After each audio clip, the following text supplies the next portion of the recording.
An adventure game is by definition a video game in which the player assumes the role of a protagonist in an interactive story driven by exploration and narrative that includes puzzle solving. Adventure games are considered today a genre of the past with only a few new releases here and there, mainly by indie developers. Of course, we have also seen some remakes of old classics like HD versions of Monkey Island or Grim Fandango and some new series that were created in latter years like Deponia, but all in all, the adventure games genre is in decline for decades now.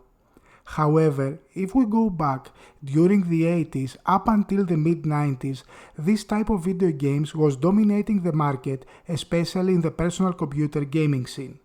This series of documentaries will focus on the rise and fall of the adventure games as we will try to show the birth and first steps of the genre, its golden years and their decline to obscurity. Along with that, we will try to follow the history of some key developers of adventure games like Sierra and LucasArts. Join me as we take a trip to the past in order to revisit old classics and some iconic games that helped shape the gaming industry as it is today.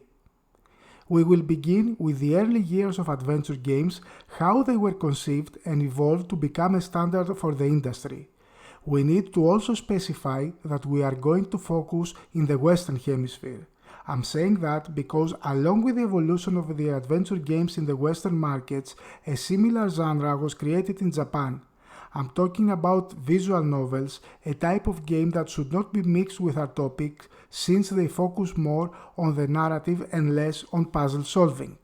Back to our subject, the term adventure game originated from the 1970s text computer game Colossal Cave Adventure, often referred to as simply as Adventure, which pioneered a style of gameplay which many developers imitated and which became a genre in its own right. It was developed between 1975 and 1977 by Will Crowther and Don Woods for the PDP-10 mainframe. Will Crowther was a programmer and experienced caver, having previously helped to create vector map surveys of the Mammoth Cave in Kentucky in the early 1970s for the Cave Research Foundation. In addition, Crowther enjoyed playing the tabletop role-playing game Dungeons & Dragons. Crowther wanted to connect better with his daughters and decided a computerized simulation of his cave exploration with elements of his role-playing games would help. He created a means by which the game could be controlled through natural language input so that it would be a thing that gave you the illusion any way that you typed in English commands and it did what you said. Crowther's original game consisted of about 700 lines of Fortran code which portrayed 78 different map locations of the actual Mammoth Cave in Kentucky and 193 vocabulary words, travel tables, and miscellaneous messages. Once the game was complete, Crowther showed it off to his co-workers for feedback and then considered his work on the game complete, leaving the compiled game in a directory before taking a month off for vacation. During that time, others had found the game and it was distributed widely across the network. Although titled in-game as Colossal Cave Adventure, its executable file was simply named Advent, which led to this becoming an alternate name for the game. One of those who had discovered the game was Don Woods, a graduate student at Stanford University in 1976. Woods wanted to expand upon the game and contacted Crowther to gain access to the source code. Woods built upon Crowther's code in Fortran, including more high fantasy-related elements based on his love of the writings of J.R.R. Tolkien. He also introduced a scoring system within the game and expanded Crowther's game to approximately 3,000 lines of code, 140 map locations, and 293 vocabulary words. Other programmers created variations of the game and ports to other systems in the following years, like the MS-DOS version by Level 9 Computing, which also included images and not just text as the original. A new video game genre was born, and eager, talented programmers from around the world would jump on the adventure game train. One of those young and aspiring programmers was Ken Williams. At the end of the 1970s, Ken Williams sought to set up company for enterprise software for the market-dominating Apple II computer. One day, he took a teletype terminal to his house to work on the development of an accounting program. Looking through a catalog, he found an executable named Advent, which was of course the Colossal Cave Adventure. He bought the game and introduced it to his wife Roberta, and they both played through it. They began to search for something similar, but found the market underdeveloped. Roberta decided that she could write her own and conceived the plot for Mystery House. Recognizing that though she knew some programming, she needed someone else to code the game, she convinced her husband to help her. Ken agreed and borrowed his brother's Apple II computer to write the game on. He suggested that adding graphical scenes to the otherwise text-based game would make it more interesting for players. The resulting game is a text-based adventure with depiction of the character's location displayed above the text. The game's code was completed in only a few days and was finished on May 1980. The couple took out an advertisement on Micro Magazine as online systems and mass-produced Ziploc bags containing a floppy disk and a sheet of instructions to be sold at $24.95, which in today's money is the equivalent to a bit more of $77. To the couple's surprise, the game sold more than 15,000 copies through mail order. The Williams saw the opportunity and founded the company Online Systems to further develop adventure games for the personal computers of the time. Mystery House became the first of the high-res adventure series, which continued with Mission Asteroid and then with Wizard and the Princess, considered a prelude to the later King's Quest series in both story and concept. High-res adventure series kept strong through the early 80s with the release of Cranston Manor, Ulysses and the Golden Fleece, Time Zone and the adult-only soft porn adventure, leading to the unsuccessful Dark Crystal, a licensed game based on the movie with the same title by Jim Henson of the Muppets fame. This game, however, led to another young programmer stepping up inside the company, now rebranded to Sierra with a new logo inspired by the Sierra Nevada mountain range. This man was Al Lowe, who rewrote the Dark Crystal for a younger audience and renamed the game to Gelfling Adventure. The success of Gelfling Adventure established Al Lowe as one of the best programmers of Sierra. The advancement of the personal computer technology led to the development of Sierra's new adventure game engine that featured better graphics and the depiction of the game's character on screen, giving a third-person perspective to the genre. In 1983, Sierra Online was contacted by IBM to create a game for the new PCJR. IBM offered to fund the entire development and marketing of the game, paying royalties. Ken and Roberta Williams accepted and started on the project.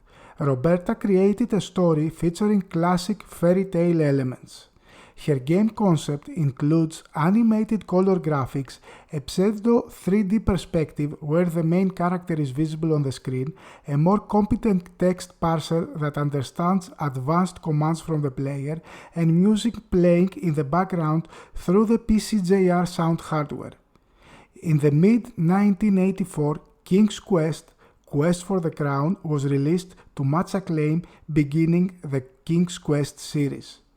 The King's Quest series chronicles the saga of the royal family of the Kingdom of Daventry through their various trials and adventures.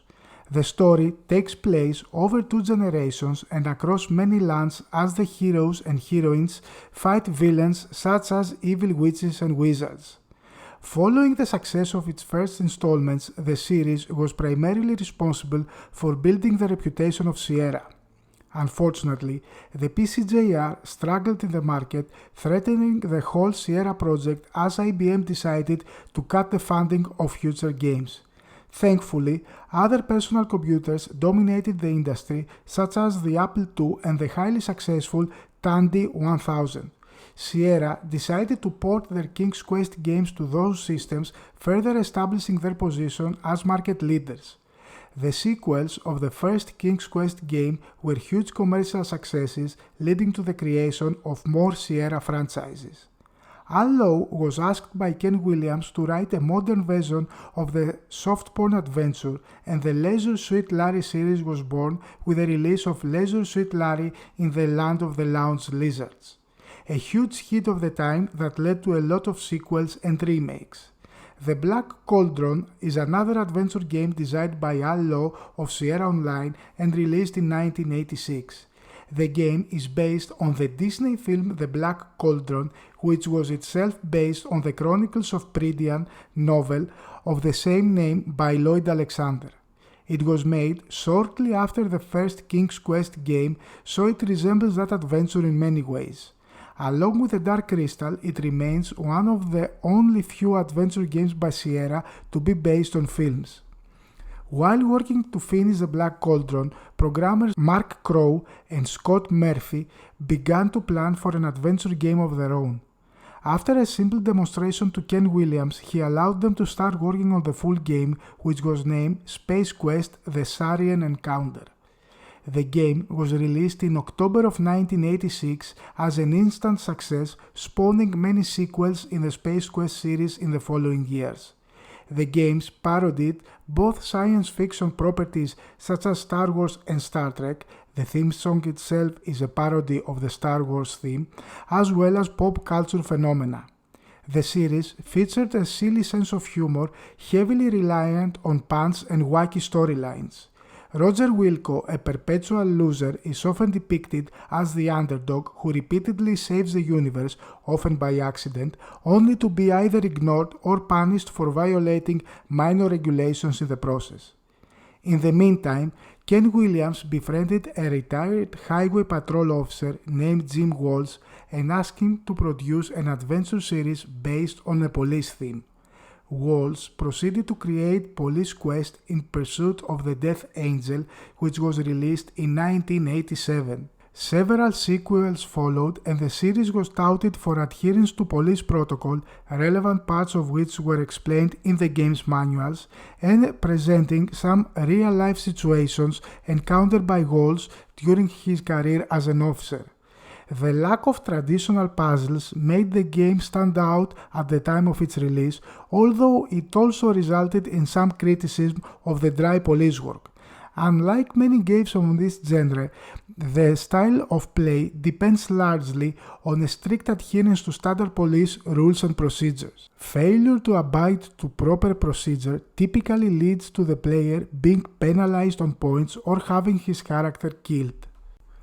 Another notable Sierra franchise is the Quest for Glory, or Hero's Quest as it was originally known.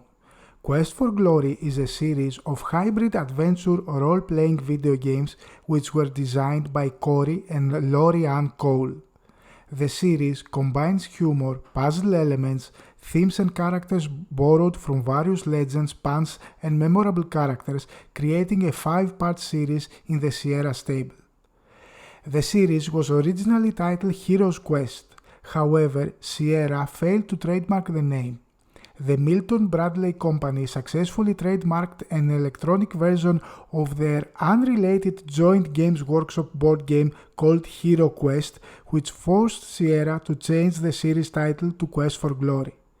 The series consisted of 5 games, each of which followed directly upon the events of the last. New games frequently referred to previous entries in the series, often in the form of cameos by recurring characters. The objective of the series is to transform the player character from an average adventurer to a hero by completing non-linear quests. The game was also revolutionary in its character import system.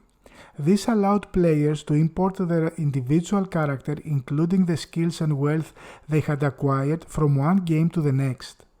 Sierra grew through the 80s, making the company one of the main driving forces of the adventure game genre, entering strong in the 90s with a new generation of games upgraded both visually and in their narrative quality. Sierra, of course, was not alone during the early days of the adventure games. Other companies and developers emerged, building and expanding on this gaming genre that led to adventure games dominating the sales charts of that decade. As computers gained the ability to use pointing devices and point-and-click interfaces, graphical adventure games moved away from including the text interface and simply provided appropriate commands the player could interact with on screen.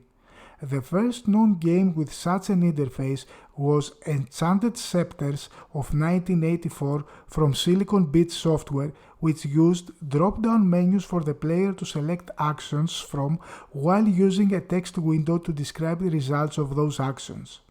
The gameplay is much like a text adventure game. The screen shows a picture of the room the player is currently in, and to the right is a description of the room. The description mentions any items that can be used or picked up, but to do that the player must click on the item in the picture. The picture changes as the player moves to a new scene. There is no movement in the picture, but enemies are inserted when encountered, accompanied by sound effects.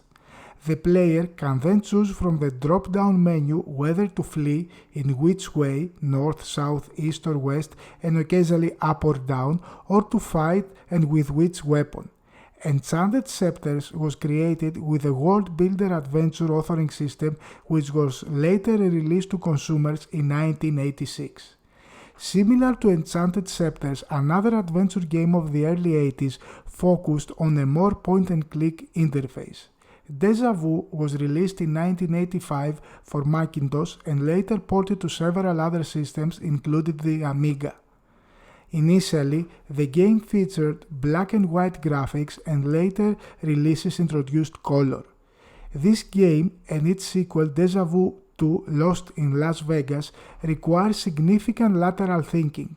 Some situations are based in common detecting techniques while others require simple violence. Point-and-click interface gradually grew and received wider acceptance from consumers even though the market was full of Sierra games that used a different interface focusing on written commands. It grew so rapidly that later on the genre was directly associated to that interface, leaving the legacy of many gamers referring to adventures as point-and-click adventure games. The turning point came in the late 80s through a company founded by a true legendary figure of all narrative forms, George Lucas. Lucas wanted to explore other areas of entertainment and created the Lucasfilm Computer Division in 1979, which included a department for computer games, the Games Group, and another one for graphics. The early charter of Lucasfilm Games was to make experimental, innovative, and technologically advanced video games. Habitat, an early online role-playing game and one of the first to support a graphical front-end, was one such title. Lucasfilm Games began to design its first adventure, Labyrinth the computer game, in 1985. Company head George Lucas had requested a tie-in video game for the movie of the same name, which was under production at Lucasfilm. As was common with Lucasfilm Games projects, Lucas himself provided very little direction to the team, leading to the game having a different plot compared to the actual movie it was based on. Labyrinth the computer game is a graphic adventure game in which the player maneuvers a character through a maze while solving puzzles and evading dangers. The player's goal is to locate and destroy Jareth within 13 real-time hours, otherwise the protagonist will be trapped in the maze forever. Unlike other adventure games of the period, Labyrinth does not require a command line interface. Instead of typing commands, the player selects them from two scrolling word wheels, one for verbs and one for nouns. For instance, if the user wants to open a chest, he will have to select the verb open from the first wheel and the noun chest from the second one. In the end, Labyrinth was more commercially successful than the film upon it was based, as the users enjoyed its plot and puzzles. Its biggest legacy, however, was the influence it had on the next game developed by Lucasfilm Games.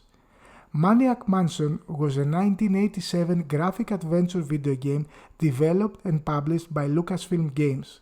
It follows teenage protagonist Dave Miller as he attempts to rescue his girlfriend Sandy Pants from a mad scientist whose mind has been enslaved by a sentient meteor.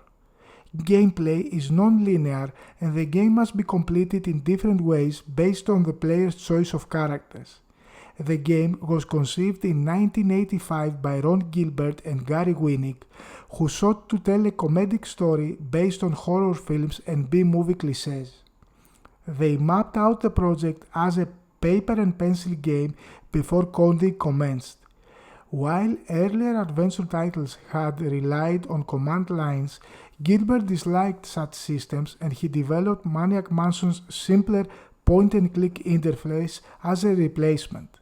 To speed up production, he created a game engine called SCAM, which was used in many later LucasArts titles. SCAM, which stands for Script Creation Utility for Maniac Mansion, falls somewhere between a game engine and a programming language, allowing designers to create locations, items, and dialogue sequence without writing code in the language in which the game source ends up. This also allowed the game script and data files to be cross-platform, i.e. reused across various platforms. Most SCAM games feature a verb-object design paradigm.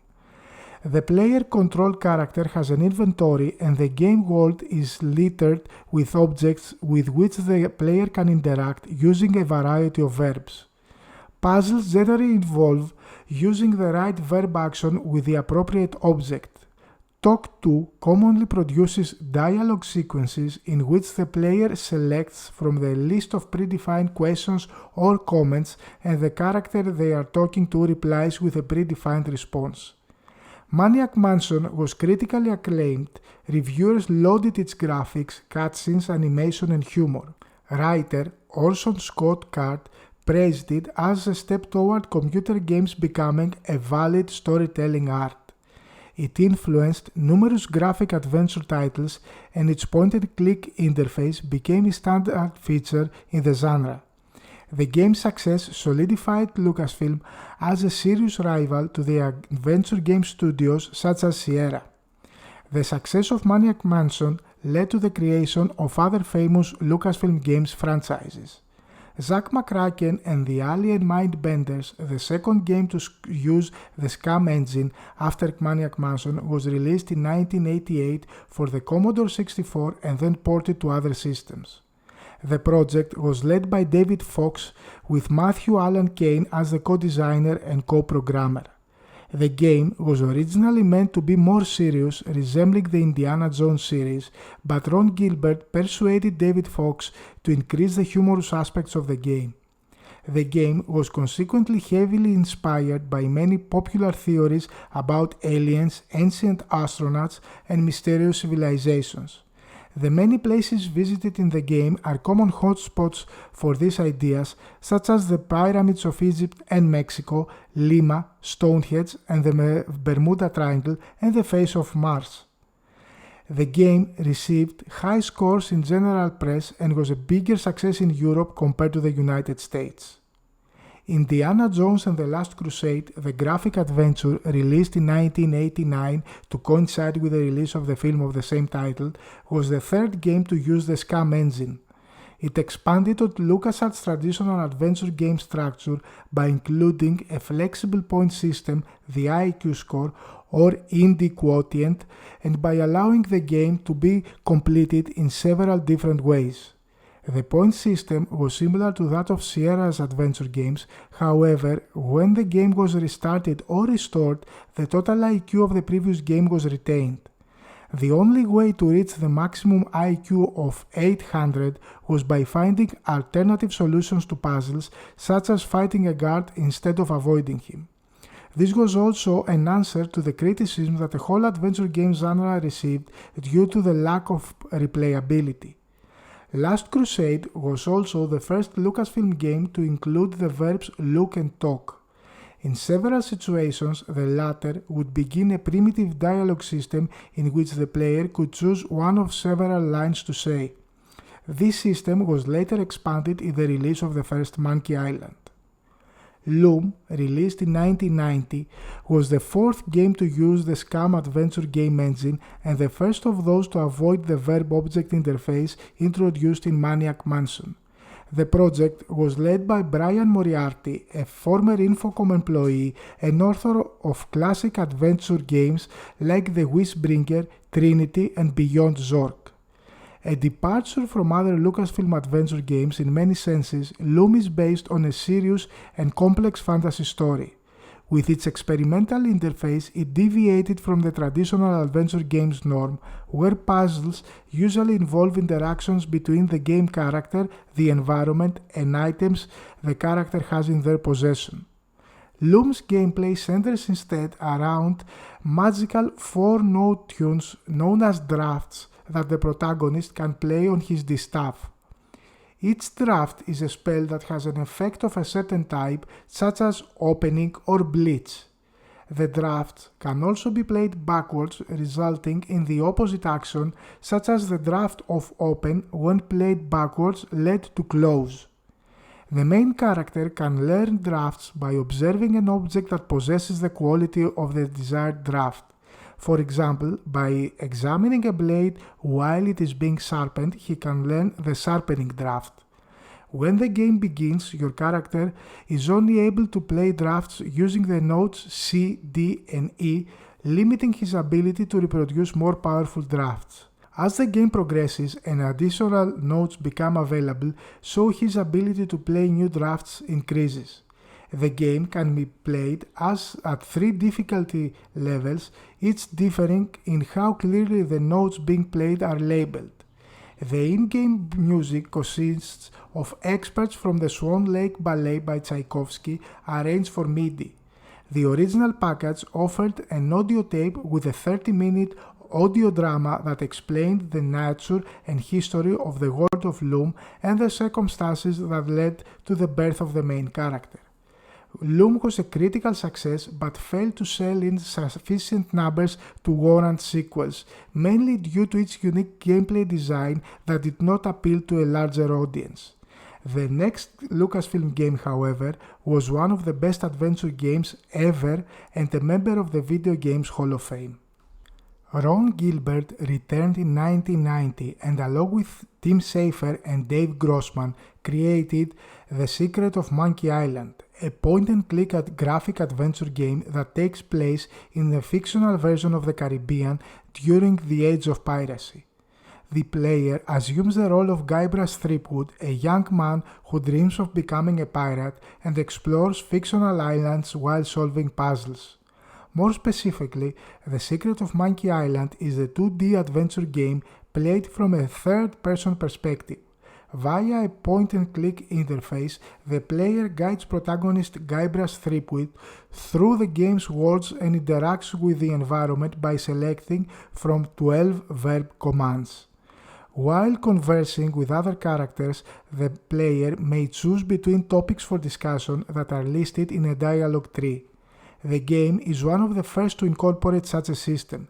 The in-game action is frequently interrupted by cutscenes. Gilbert, Schafer, and Grossman's primary goal was to create a simpler and more accessible gameplay model to those presented in previous Lucasfilm titles. The Secret of Monkey Island was the 5th Lucasfilm Games project powered by the SCUMM engine originally developed for Maniac Mansion. The company had gradually modified the engine since its creation. A dialogue tree was added which facilitated conversation options and the sword-fighting puzzles. The developers removed the What Is option, an input command that describes an on-screen object to the player, in favor of allowing the player to simply highlight the object with a mouse cursor. The game's improved interface became the standard for the company's later titles. Critics praised The Secret of Monkey Island for its humor, audio visuals, and gameplay. Several publications list it among the greatest video games of all time. The game spawned a number of sequels, collectively known as the Monkey Island series. Gilbert, Schafer, and Grossman also led the development of the sequel Monkey Island 2: LeChuck's Revenge. Those 5 adventure games established Lucasfilm Games as the main rival of Sierra and one of the biggest players in the genre. Graphical adventure games were considered to have spurred the gaming market for personal computers from 1985 through the next decade, as they were able to offer narratives and storytelling that could not readily be told by the state of graphical hardware at the time. Adventure games convinced consumers that personal computers were not just bulky, ugly, great spreadsheet devices, but can also be used for serious gaming of the highest quality. With the adoption of CD-ROM in the early 90s, it became possible to include higher quality graphics, video and audio in adventure games. This also provided the opportunity to add voice acting to the genre, gave rise to the interactive movies and the gradual adoption of three-dimensional graphics.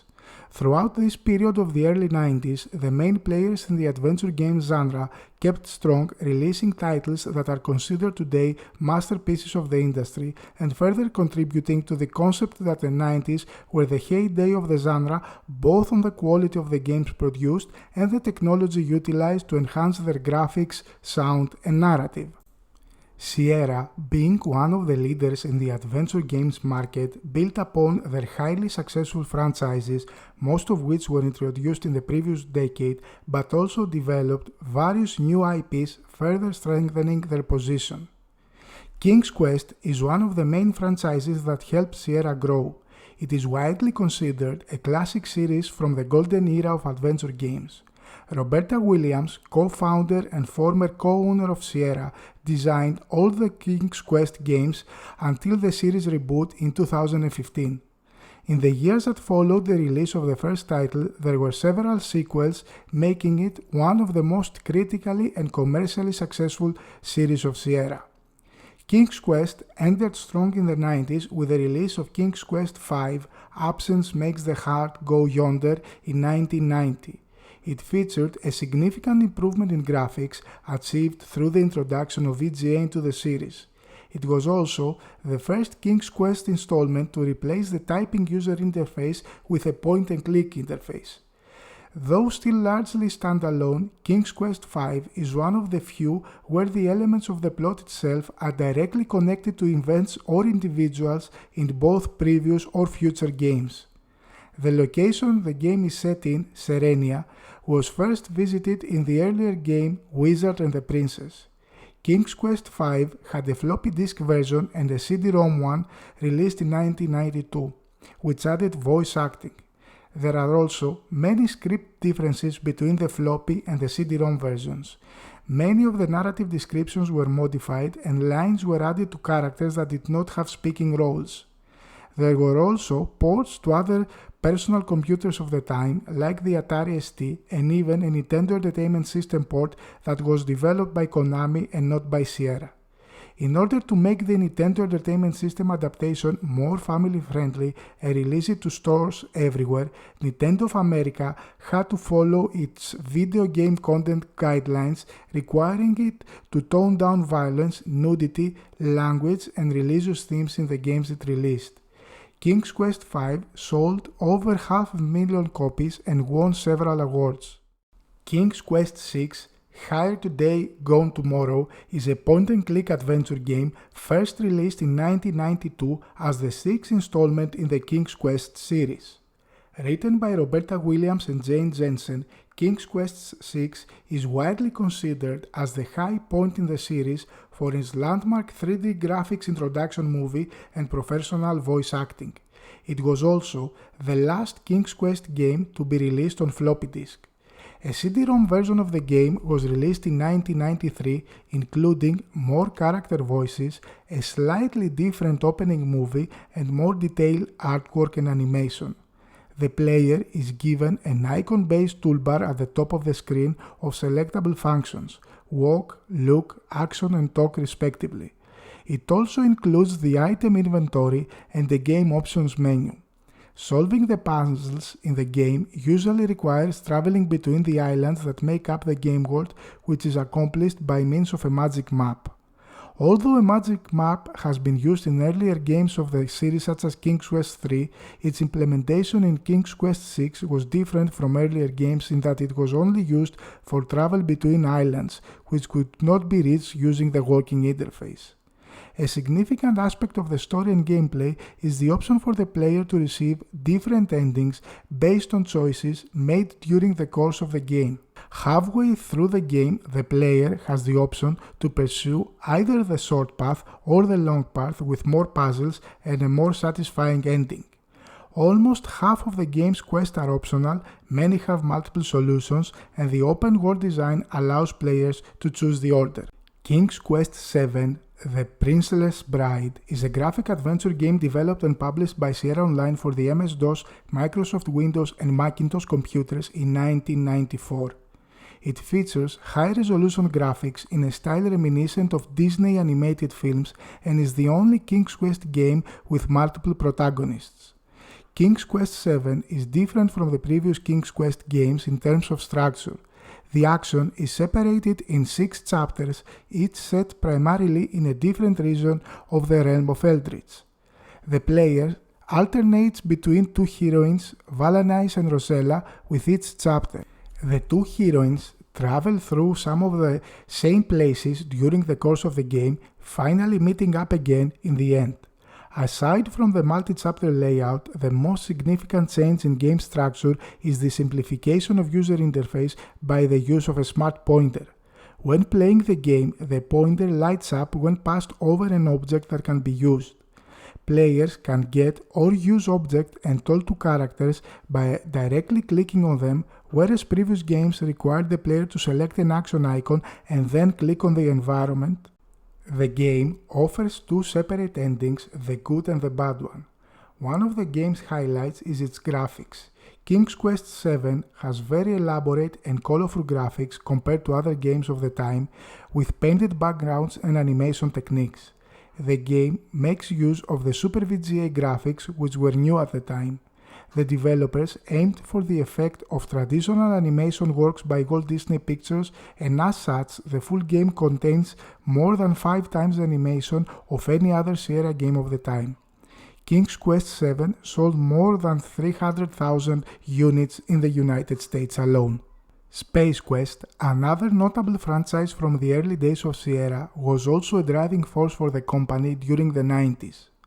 Space Quest IV, Roger Wilco and the Time Reapers was the 4th installment of the series and among the first games to use motion capture animation. It was released on floppy disks on March 4th of 1991 and CD-ROM in December of 1992 with full speed support. In this installment, Roger embarks on a time travel adventure through Space Quest games both past and future. In contrast to the first 3 games, Space Quest IV uses a point-and-click interface featuring icons for different actions. The icons are an eye, a talking head, a walking person, a hand, a mouth and a nose, representing look, talk, walk to, use, taste and smell, respectively. The last 2 almost never do anything other than provoke a humorous response from the game. The game cost over $1 million to produce and sold more than its 3 predecessors combined. Space Quest V, Roger Wilco, The Next Mutation, was released for MS-DOS on February 5 of 1993. Space Quest V is unusual in the series in that it is primarily a specific parody of Star Trek, while there are some other references to other fiction movies like Predator and Alien. This game was the first in the series not designed by the 2 guys from Andromeda, as only Mark Crow worked on the project. It was also the first Space Quest game that wasn't developed in-house by Sierra Online, but instead by Sierra's sister company Dynamix, to which Mark Crow had relocated shortly after the release of Space Quest IV. Space Quest V was also the only Space Quest game and the second Sierra title overall, Leisure Suit Larry 5 was the first, to be sponsored by a real-life company, the telecoms provider Sprint. Space Quest VI, Roger Wilco in the Spinal Frontier, developed and published by Sierra Online in 1995, was the 6th and final game in the Space Quest series. The game ran on the later SCI-32 engine, which allowed the use of Super VGA graphics with 256 colors at 640 by 480 resolution. Unlike other SCI games, it did not have the interface in a pull-down bar on the top of the screen, but instead used a verb bar window along at the bottom of the screen, similar to LucasArts' SCAM engine. The graphic style was also more cartoonish than in previous games, as well as incorporating an ample amount of 3D rendered images. The development of the title faced many issues as the main designer, Josh Mandel, had to leave the project shortly before completion due to internal strife with Sierra. Sierra asked Scott Murphy to complete the game and then named him as the former guy from Andromeda, being solely responsible for it. As an additional result of this change in designers, some puzzles were poorly implemented due to lack of communication. Critics dismissed Space Quest 6 as being essentially identical to the previous 5 installments of the series, aside from the specific puzzles. The Leisure Suit Larry series is one of the most successful adventure game franchises by Sierra. The series had its origins in Sierra's earlier soft porn adventure, a 1981 text adventure created by designer Chuck Benton. The story and basic structure from that game were reused for the first Larry game. In general, the games follow the escapades of Larry Laffer as he attempts to persuade a variety of women to sleep with him. A common link between the games are Larry's explorations of various luxurious and cosmopolitan hotels, ships, beaches, resorts, and casinos. The Larry series was strong during the 90s, with its sequel selling thousands of units.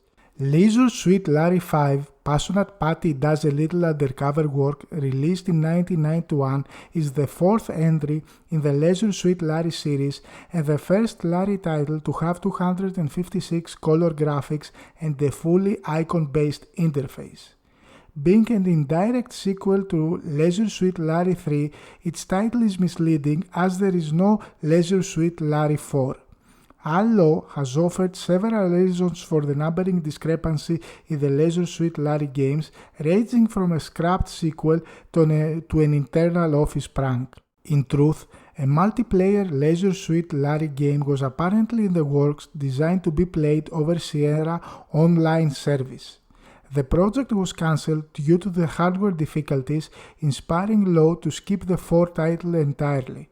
Leisure Suit Larry 5 expands on the multi-character feature of the previous installment, with control periodically passing between the protagonist Larry and Patty.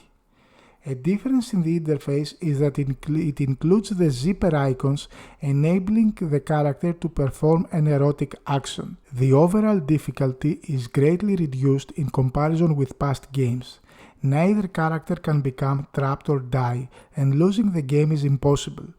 Many of the items players collect on their journey are merely optional, only triggering alternative solutions and affecting the final score, but not the game's progress. Leisure Suit Larry 5, Passionate Patty Does a Little Undercover Work, sold over 250,000 units at the time of its release. Leisure Suit Larry 6, Shape Up or Sleep Out, is the 5th entry in the Leisure Suit Larry series, originally developed for the MS-DOS in 1993 and re-released with an enhanced CD-ROM version a year later.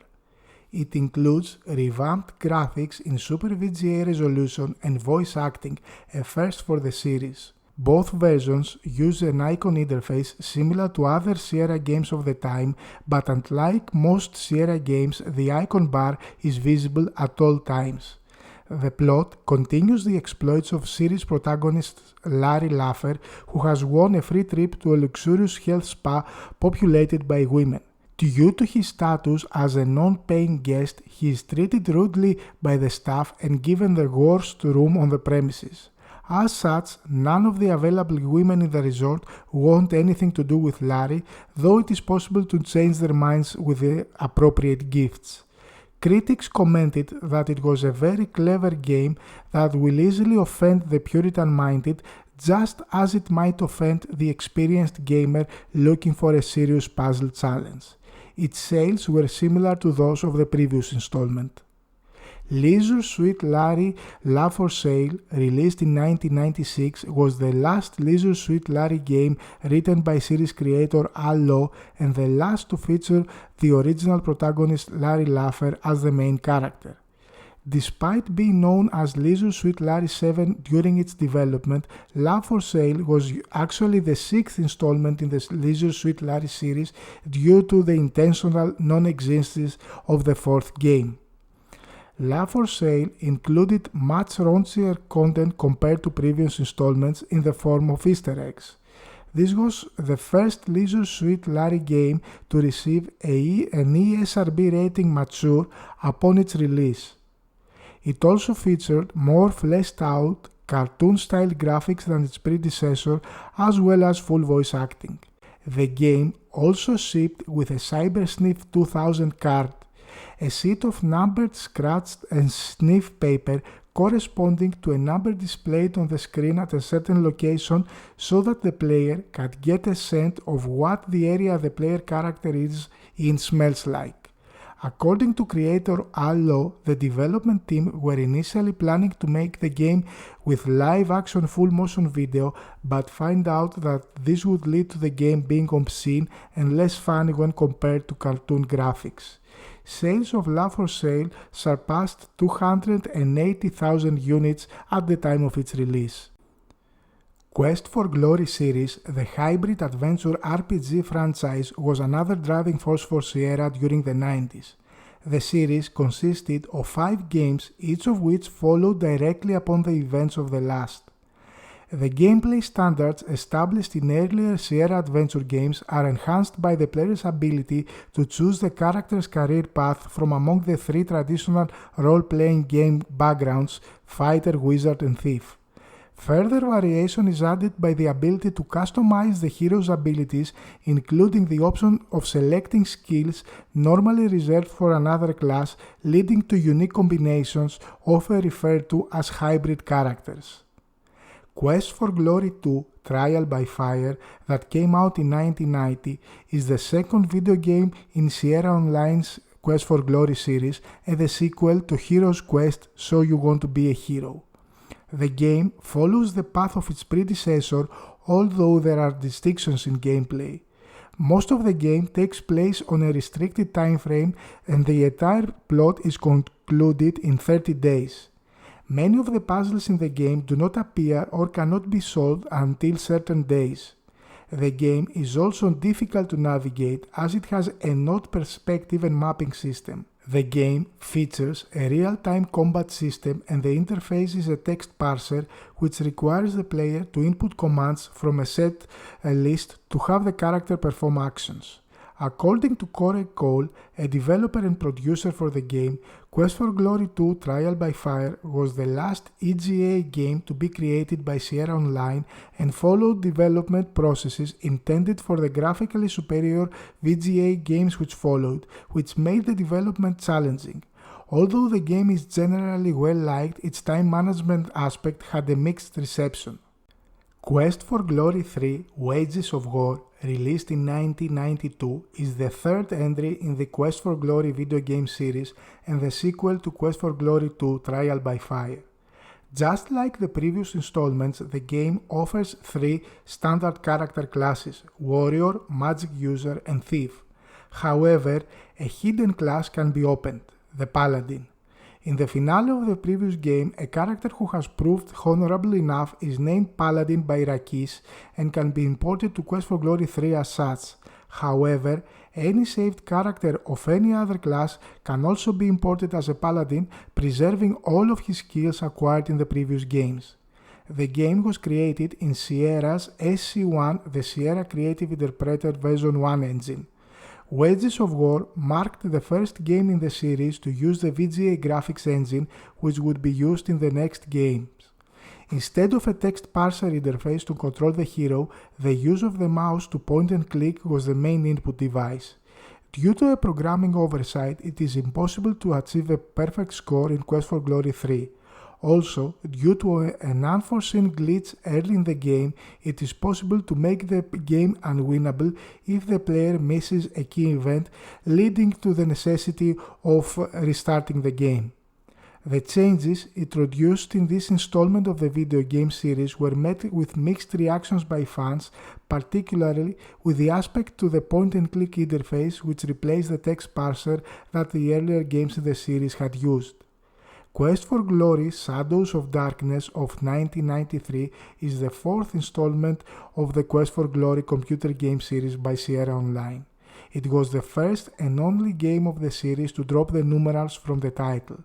The gameplay continued with Quest for Glory's 3 graphical point-and-click interface and also introduced a new combat system which introduced a sideways perspective of the fights and allowed players to check an option to let the computer fight the battles for them.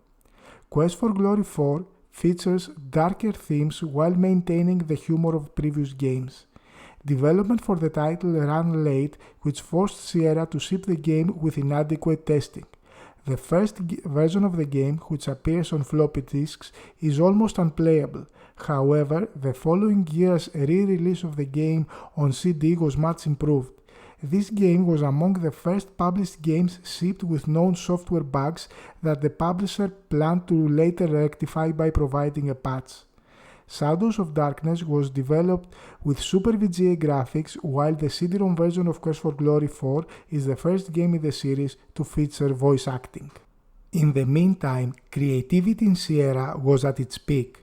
Along with sequels to franchises established in the late 80s, during the decade of the 90s, new IPs were developed, further enhancing the legacy of Sierra as the leader of the industry. Gabriel Knight is a series of point-and-click adventure games released by Sierra Online in the 90s and created by Jen Jensen. The titular character is an author and bookstore owner in New Orleans who is investigating a strange series of murders when he learns he is descended from a long line of shadow hunters. After undergoing a spiritual trial, Gabriel Knight becomes the new shadow hunter called on to stop those who use supernatural methods to threaten others. The Gabriel Knight characters and games were created by writer Jane Jensen, who also worked on King's Quest VI, Here Today, Gone Tomorrow with veteran game designer Roberta Williams. The music in the series was composed by Robert Holmes, Jensen's husband. The first game of the series, released in 1993, entitled Gabriel Knight Sins of the Fathers. The CD-ROM version features the voice talents of Tim Curry, Mark Hamill, Mark Dorn and others. The game's story focuses on Gabriel Knight, a struggling novelist and owner of a rare bookstore in New Orleans who opts to research a recent spate of murders around the city that have a connection to voodoo. Sins of the Fathers is a point-and-click adventure game played from a third-person perspective. While its story unfolds over a linear sequence of chapters, each covering the course of one day, which have a required set of actions that must be performed to make progress, gameplay is mostly non-linear and features additional optional actions that can be conducted, some of which provide further insight into the background of the story and its setting. In tune with Sierra games of the time, a running score is used to keep check on actions, both required and optional, that players have completed. This also includes locations that need to be visited, which hold the key actions required to complete a chapter. Conversations with people differ depending on which conversation action is used. Talk functions is a short, general interaction with most characters, while ask functions with specific main characters in which players can ask them about various topics. Topics are divided between global, which lists items that can be generally asked of by main characters, and specific, which lists items that can be asked of the relevant character. Any conversation can be revisited by using the recorder icon in the game bar, allowing players to re-examine conversation for information they may have forgotten. The plot and atmosphere of Gabriel Knight, Sins of the Fathers, was inspired by the film Angel Heart. Game designer and director Jane Jensen recalled that she was given a great deal of freedom in creating the game's concept. During development, Sierra's SC1 game engine was upgraded to SCI-32 and the team struggled to switch Gabriel Knight into the new engine. Because of this, Jensen later wrote that they fought bugs and glitches for 6 months. Critics gave favorable reviews for Gabriel Knight with praise to the voice cast and story. While the game was not a commercial success, it spawned the series with a sequel titled The Beast Within, a Gabriel Knight mystery released in 1995. This is an interactive moving point-and-click adventure developed and published by Sierra Online for MS-DOS, Macintosh, and Microsoft Windows. The live-action scenes star the talents of Dean Erickson and Joanne Takahashi in the game's lead roles. The game focuses on the lives of Gabriel Knight, an author who is descended from a family that combats supernatural evil, and Grace Nakimura, a student who assists Gabriel as they become involved in a new case within Germany that is focused around a werewolf that has begun killing people around the city of Munich. The Beast Within is a point-and-click adventure game played from a third-person perspective, while a first-person perspective is used at some points during the game. The story is also divided into 6 chapters that plays out in a linear fashion, all of which is conducted between the 2 playable characters. Unlike its predecessor, the game was produced entirely in full motion video, a technology that was popular at the time for game production but very expensive to use. The game's story not only incorporates the mythology of werewolves and the rich history of Bavaria in its plot, but also improved on gameplay, including the involvement of a second playable character for exploration of the story in their perspective.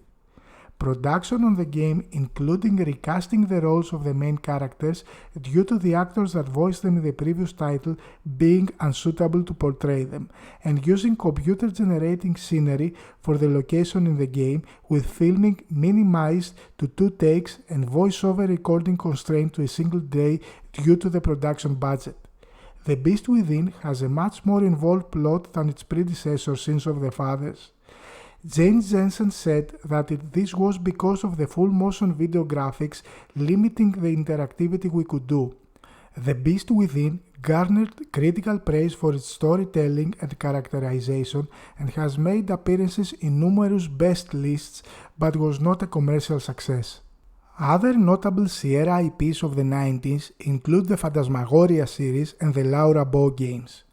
The first game, Phantasmagoria, is a point-and-click adventure horror video game designed by Roberta Williams for MS-DOS and Microsoft Windows and released by Sierra Online on 1995. It tells the story of Adrienne Delaney, a writer who moves into a remote mansion and finds herself terrorized by supernatural forces. It was made at the peak of the popularity for interactive movies and features live-action actors and footage both during cinematic scenes and within the 3-dimensionally rendered environments of the game itself. It was noted for its violence and sexual content. Williams had long planned to design a horror game, but she waited 8 years for software technology to improve before doing so. More than 200 people were involved in making Phantasmagoria, which was based on Williams' 550-page script, about 4 times the length of an average Hollywood screenplay. It took more than 2 years to develop and 4 months to film. The player can click certain areas of the screen to control the character and her movements or make her explore specific places and objects. The camera, angles, and rooms change depending on where the player moves.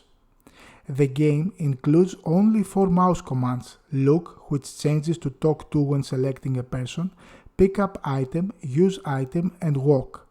The mouse cursor is always an arrow, unlike in most earlier Sierra Online games in which the cursor could be changed to represent different actions. The cursor turns red when it passes over an area where the user can click to perform an action. The user interface is a screen surrounded by a stone border with buttons and 8 inventory slots along the bottom. Adrienne can only hold 8 items at once, and each black slot can contain an image of an item that the user can click on to retrieve or use within the game. Phantasmagoria was released on 7 CD-ROM discs after multiple delays, but it was a financial success, grossing $12 million in its opening weekend and becoming one of the best-selling games of 1995. Sierra strongly promoted the game, but it received mixed reviews, earning praise for its graphics and suspenseful tone while being criticized for its slow pacing and easy puzzles. The game also drew controversy, particularly due to a rape scene. The sequel, Phantasmagoria, A Puzzle of Flesh, was released by Sierra a year later after the original. It was written and designed by Lorelei Shannon, Roberta Williams' design partner on King's Quest VII. Williams was not involved in it, and the game featured a very different tone and completely different characters with no direct connection to the storyline of the first game. Roberta Williams' Laura Bow 2, The Dagger of Amon-Ra is a computer game published by Sierra Online in 1992. The game is the second and final installment in the Laura Bow Mysteries line of adventure games, the first of which was The Colonel's Bequest. Unlike the first game, it was not written or designed by Roberta Williams, but she was a creative consultant on the project. Overall, this sequel owes little to the original game and is a much more traditional point-and-click game. The Laura Bow games were distinctive in that they required some actual logical deductive work on the part of the player. For the most part though, the puzzles were of the typical variety of inventory and environment interaction. Gameplay uses a point-and-click interface featuring icons for different actions similar to other Sierra games that were published during that time. An additional icon is used to ask characters a question about a topic listed in Laura's notebook, which auto-populates with names, places, and other subjects that she has previously heard or encountered. The identity of the murderer is not automatically revealed at the end of the game. Instead, the player is asked a series of questions, ostensibly by the police, to prove that Laura had solved the crimes and discovered the secrets of the other suspects. If the questions are answered incorrectly, the coroner will give a hint to point the player towards the path that would have revealed the correct answer in subsequent playing of the games. The ending of the game can change depending on the answers given to the questions, most notable in that Laura can be killed if the player doesn't know the identity of the main murderer. The arch-rival of Sierra, Lucasfilm Games, was also present in the 90s with a number of releases, most of which became huge commercial successes and were praised by gamers and critics alike. Monkey Island 2: LeChuck's Revenge is an adventure game developed and published by LucasArts in 1991. It was the second game of the Monkey Island series, following The Secret of Monkey Island, and the sixth LucasArts game to use the SCUMM engine. It plays like most SCUMM-based point-and-click adventure games. Actions and dialogues are depicted on an animation window which covers the top of the screen. Verbal commands are listed on the lower left-hand corner of the screen, while inventory items are shown as icons on the lower right-hand corner. A sentence line is located below the animation window and serves as describing the actions of the player. The game was one of the few adventure games that offered the player a choice in levels of puzzle difficulty. The game's story centers on the wannabe pirate Guybrush Threepwood. After defeating Ghost Pirate LeChuck in The Secret of Monkey Island, little is known of what happened between Guybrush Threepwood and Elaine Marley. The sequel involves Guybrush's attempts to find the mysterious treasure of Big Whoop. The development of Monkey Island 2 began a month after The Secret of Monkey Island went to manufacturing, without the knowledge of how well the first game did commercially. The project leader and designer was Ron Gilbert. The development team for the game was largely the same as for The Secret of Monkey Island, and Gilbert was once more joined by Tim Schafer and Dave Grossman. LeChuck's Revenge was the first title to use Michael Lance and Peter McConnell's iMuse audio sequencing MIDI engine that enabled the compositions in the game to change interactively depending on the current environment or situation. Its capabilities are extensively explored in the game, with progressive music arrangement adapting to the story on screen for most of the game and with logical transitions from one piece to another. The game was a critical success but a commercial failure. The Curse of Monkey Island is an adventure game developed and published by LucasArts and the third game in the Monkey Island series. It was released in 1997 and followed the successful games The Secret of Monkey Island and Monkey Island 2. The game is the 12th and last LucasArts game to use the SCUM engine, which was extensively upgraded for its last outing before being replaced by the Grime engine for the next game in the series. The game's story centers on Guybrush Threepwood, a wannabe pirate who must lift a curse from his love Elaine Marley.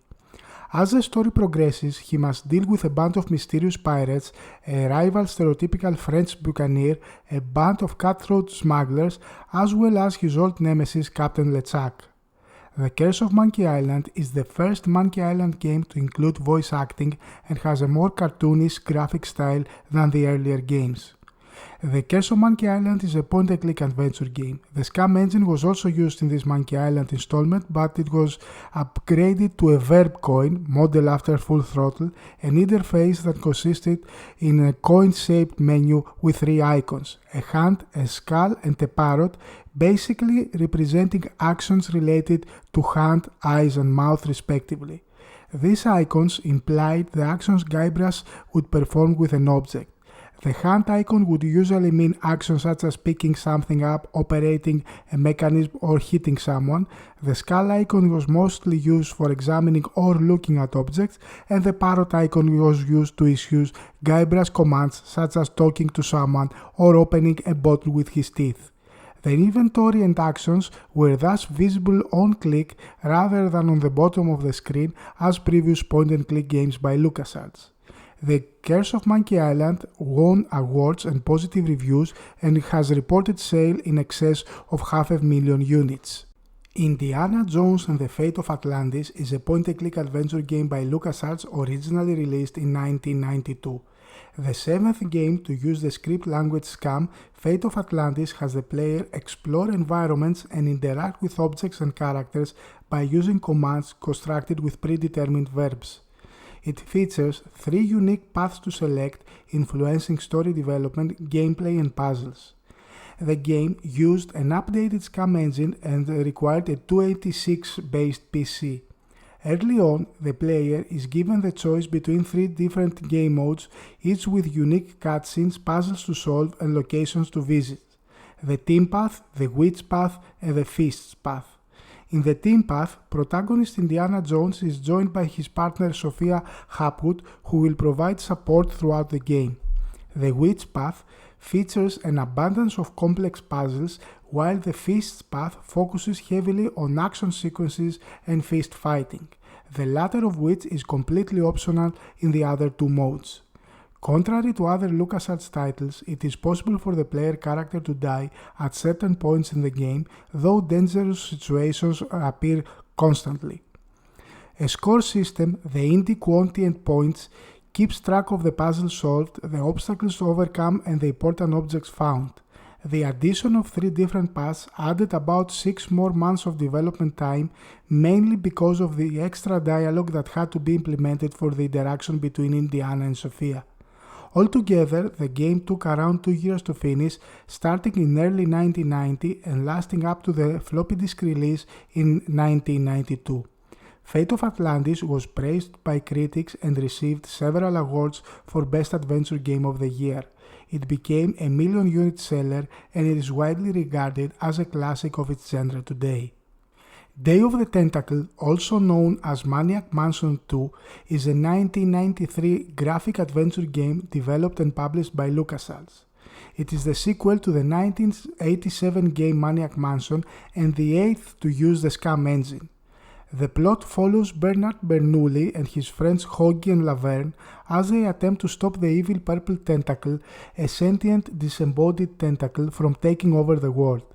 The player takes control of the trio and solves puzzles while using time travel to explore different periods of history. Players direct the controllable characters around the game world by clicking with a computer mouse. To interact with the game world, players choose from a set of 9 commands arrayed on the screen, such as pick up, use, or talk to, and then on an object on the world.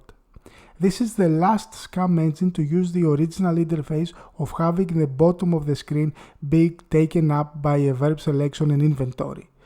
Dave Grossman and Tim Schafer co-led the game's development their first time in such a role. The pair carried over a limited number of elements from Maniac Mansion and forwent the character selection aspect to simplify development. Inspirations included Chuck Jones cartoons and the history of the United States. Ron Gilbert and Gary Winnick, the creators of Maniac Mansion, collaborated with Grossman and Schafer on the initial planning and writing. Day of the Tentacle was praised by critics but was a moderate commercial success. Sam & Max Hit the Road is a graphic adventure video game released by LucasArts for MS-DOS in 1993 and Mac OS in 1995. The game is based on the comic characters of Sam and Max, the freelance police, an anthropomorphic dog and a hyperkinetic rabbit. The characters, created by Steve Purcell, originally debuted in a 1987 comic book series. Based on the 1981 Sam & Max comic On the Road, the duo take on the case of a missing Bigfoot from a nearby carnival, traveling to many Americana tourist sites to solve the mystery. Sam & Max Hit the Road is a 2D adventure game where the player controls the actions of Sam from a third-person perspective. The player uses Sam to explore the pre-rendered cartoon environments of the game and solve a series of puzzles using a simple point-and-click interface. The game's puzzles have logical solutions, although a number of them have far-fetched solutions due to the game's cartoon setting. The game incorporates an inventory system for items that Sam picks during the course of the game. Items can be used on other entities in the game world or can often be combined with other inventory items to provide a new object necessary for solving a puzzle. Although Max's character will walk around the game's areas by his own will, Sam can also use Max at various points by using an inventory icon of Max's head on game objects, usually on characters where the solution to a problem involves violence. LucasArts began development of the game in 1992 with the intention to use new settings and characters after the success of the past Maniac Mansion and Monkey Island titles. Series creator Steve Purcell, then a LucasArts employee, was one of the lead designers on the project. Sam & Max Hit the Road is the 9th game to use the SCUMM engine and also integrated the iMuse audio system. The game was one of the first to incorporate full voice talent for its characters. The game received critical acclaim on release and was praised for its humor, voice acting, graphics, music, and gameplay. It is now regarded as a classic point-and-click adventure and it is often considered one of the greatest video games of all time. Full Throttle is a graphic adventure video game developed by LucasArts and designed by Tim Schafer. The game was released on 1995 for MS-DOS, Microsoft Windows, and Mac OS. It was Schafer's first game as project lead and lead writer and designer after having worked on other LucasArts titles including The Secret of Monkey Island, Monkey Island 2, and Day of the Tentacle. Set in the near future, the game's story follows Ben, the leader of a biker gang, who is framed for the murder of a beloved motorcycle manufacturing mogul and seeks to clear his and his gang's names. Full Throttle was LucasArts' 11th adventure game overall and the 10th game to use the company's in-house game engine SCUMM. It featured full motion video and action sequences using LucasArts' insane animation engine. It was the first LucasArts game to be released for Microsoft Windows and the first to be distributed only on CD-ROM. Full Throttle is a single-player video game in which the player controls the action of the player character from a third-person perspective using a point-and-click interface. Players can move the player character to any place on the scene, interact with objects that are highlighted by the cursor, or leave scenes via exits, either on foot for more scenes or via the character's motorbike, both types denoted by their own icon. As with other LucasArts graphic adventure games of the era, dialogue plays a large part in the game, presenting story elements and information necessary to advance, as well as fleshing out the characters. During conversations with other characters, several choices of dialogue are presented. Following on from LucasArts' previous graphic adventure game Sam & Max Hit the Road, which introduced a new inventory and interaction system to replace those of the prior games, Full Throttle continued to refine on the changes introduced in Sam & Max. Objects or characters with which Ben can interact are indicated by a red square appearing around the cursor's crosshairs, and then it is placed over the object. When this occurs, holding down the control on this causes a contextual pie menu to appear. Right-clicking anywhere on the screen picks up the player's inventory of collected objects, which can be examined or dragged and dropped in order to use them with other items in the inventory or with objects or characters in the scene. The game received much praise from critics and had over time become a cult classic among adventure games. The Dig is a point-and-click adventure developed by LucasArts and released in 1995 as a CD-ROM for PC and Macintosh computers. Like other LucasArts adventure games, it uses the SCUMM video game engine. It features a full voice acting cast, including voice actors Robert Patrick and Steve Blum, and a digital orchestral score. The game uses a combination of drawn two-dimensional artwork and limited pre-rendered three-dimensional clips, with the latter created by Industrial Light and Magic. The game is inspired by an idea originally created for Steven Spielberg's Amazing Stories series. Unlike other LucasArts adventure games, which typically include humor, The Dig took a somber approach to its science fiction motif. In the game, the player takes the role of Commander Boston Law, part of a 5-man team planting explosives on an asteroid in order to avert its collision course with Earth. Discovering the asteroid is hollow, Law and two of his team are transported to a long-abandoned complex filled with advanced technology on a strange alien world. Law and his companions must utilize xenoarchaeology to learn how the technology works, discover the fate of the alien race that built it, and solve other mysteries to find a way to return home. The Dig is an adventure game where the player uses the mouse cursor to point to people, objects, and other parts of the environment to look at or interact with them, collect and use items in their inventory, and talk to non-player characters. The game was the 11th title to use the SCUMM engine. The Dig had by far the longest development time of all LucasArts adventure games. The game's design team met for the first time at the Skywalker Ranch on the day the 1989 San Francisco earthquake struck. The game was not released until 1995. During its development, there were 4 successive project leaders, starting with Feldstein, followed by Moriarty, and then by Dave Grossman. The Dig's final project leader was LucasArts' Sean Clark. The Dig received mostly positive reviews, with critics primarily praising its atmosphere and soundtrack. Multiple reviewers said the game's puzzles were too difficult, and other aspects such as its graphics, voice acting, and dialogue received mixed receptions. With all these titles, Lucasfilm Games strengthened their position as a key player in the adventure games market of the 90s. Along with Sierra, they dominated the sales charts and led to multiple other developers following on adventure game production. The 90s, and especially the first years of the decade, spawned a huge number of adventure titles from companies that had either specialized in the genre or were just trying to capitalize on the success of established franchises. Westwood Studios was an American video game developer based in Las Vegas, Nevada. It was founded by Brett Sperry and Louis Castle in 1985 as Westwood Associates and was renamed to Westwood Studios when it merged with Virgin Games, later Virgin Interactive Entertainment, in 1992. The company was bought by Electronic Arts alongside Virgin Interactive's North American operations in 1998. It is best known for their acclaimed Command & Conquer series of real-time strategy games that was listed in the Guinness World Book of Records for selling more than 10 million copies worldwide. During the 90s, Westwood Studios created their own adventure games franchise called The Fables and Fiends. The Legend of Kyrandia Book 1 is a 2D point-and-click adventure game and the first game in the Fables and Fiends series.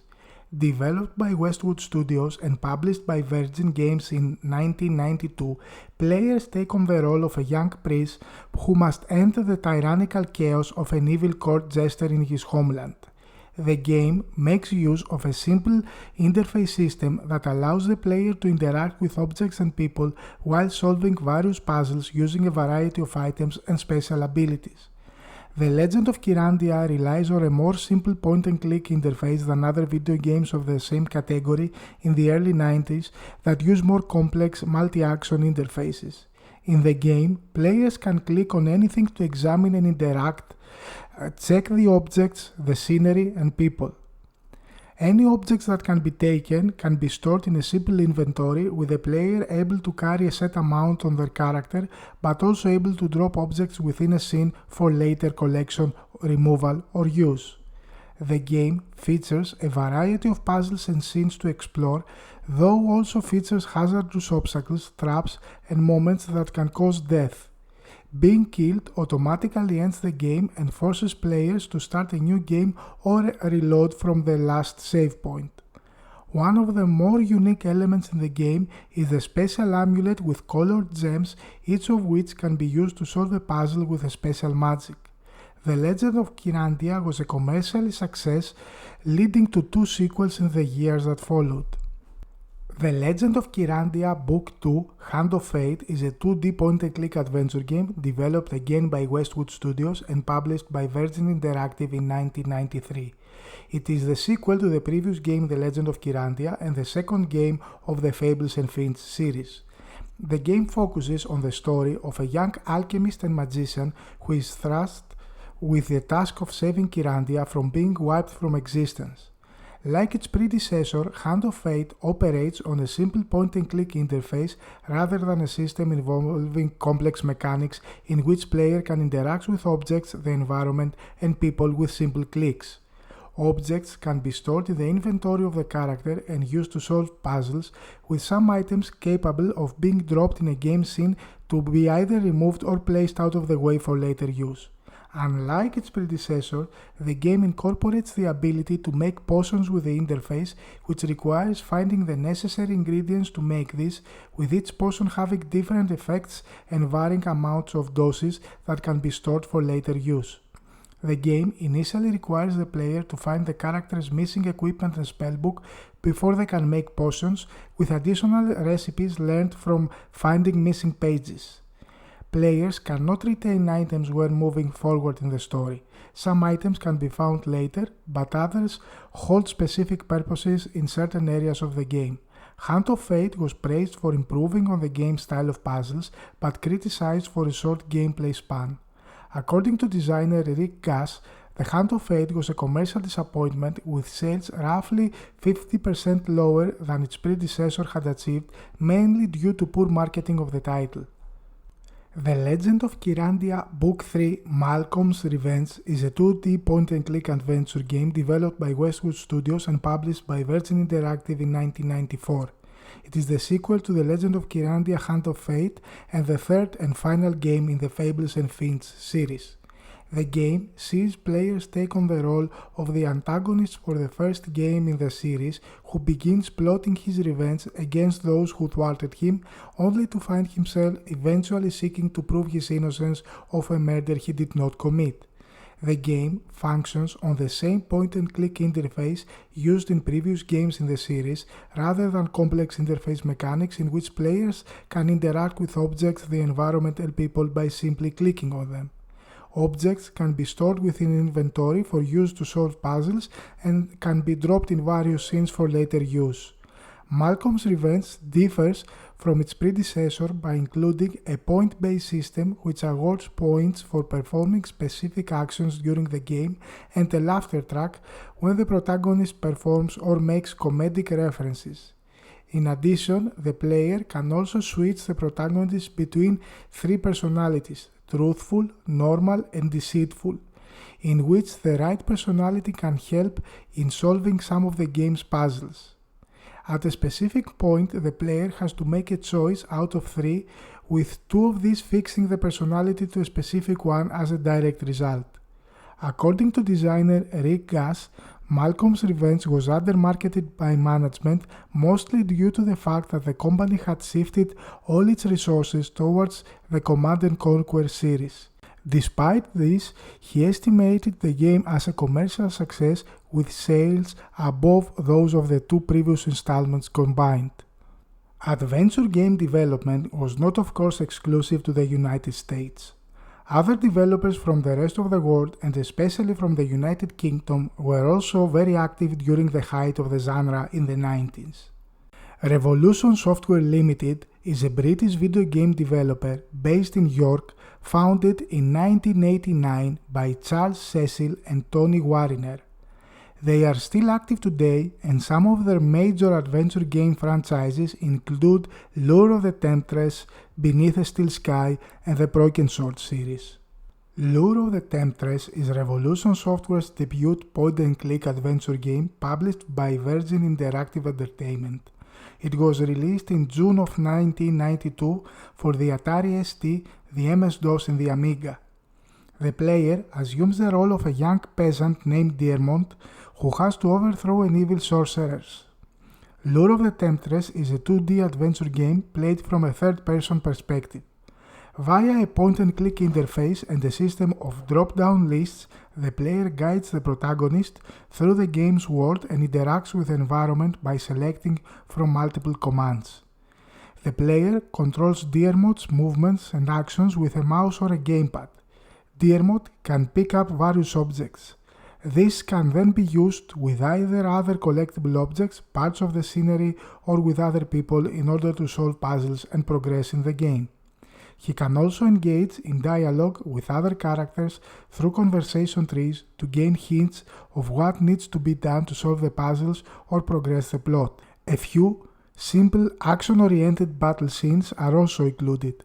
Lure of the Temptress was the first game built with a virtual theater engine, which allowed in-game characters to wander around the game world independently of each other, performing everyday life actions which had not previously been featured in a game. It was later used for Beneath a Steel Sky and the first two games in the Broken Sword series. Upon its release, Lure of the Temptress was received favorably by critics who praised the game's innovative controls and graphics and compared it to Sierra and Lucasfilm games. Beneath a Steel Sky is a 1994 cyberpunk science fiction point-and-click adventure game developed by Revolution Software and published by Virgin Interactive Entertainment for MS-DOS and the Amiga home computers. Set in a dystopian future, the player assumes the role of Robert Foster, who was stranded in a wasteland known as the Gap as a child and adopted by a group of local aboriginals, gradually adjusting to his life in the wilderness. After many years, armed security officers arrive, killing the locals and taking Robert back to Union City, the mega capital of the whole world that acts as the setting for the game. He escapes and soon uncovers the corruption which lies at the heart of society. Beneath a Steel Sky is a 2D adventure game played from a third-person perspective. The player uses a point-and-click interface to interact with the environment and guide the protagonist through the game's world. To solve puzzles and progress in the game, the player collects items that may be combined with one another, used on the environment, or given to NPCs. The protagonist converses with non-player characters via dialogue trees to learn about the game puzzles and plot. Clues and other information are obtained by clicking on items in the inventory and on objects of the environment. Unlike in most adventure games at the time, the protagonist's death is possible, after which the player starts from the last save point. Originally titled Underworld, the game was a collaboration between game director Charles Cecil and comic book artist Dave Gibbons of the Watchmen fame. Cecil was a fan of Gibbons' work and approached with the idea of a video game. The game has a serious tone but features humor-filled dialogue, which came as a result of Cecil's and writer Dave Cummins' goal to find a middle ground between the seriousness of Sierra's titles and the slapstick comedy of LucasArts adventures. It was built using Revolution's virtual theater engine, first used in the Lure of the Temptress. It received positive reviews at the time of its release, and it's retrospectively viewed as a cult classic. Revolution Software's magnum opus is of course the Broken Sword series. It began in 1996 with Broken Sword: The Shadow of the Templars, also known as Circle of Blood in the United States.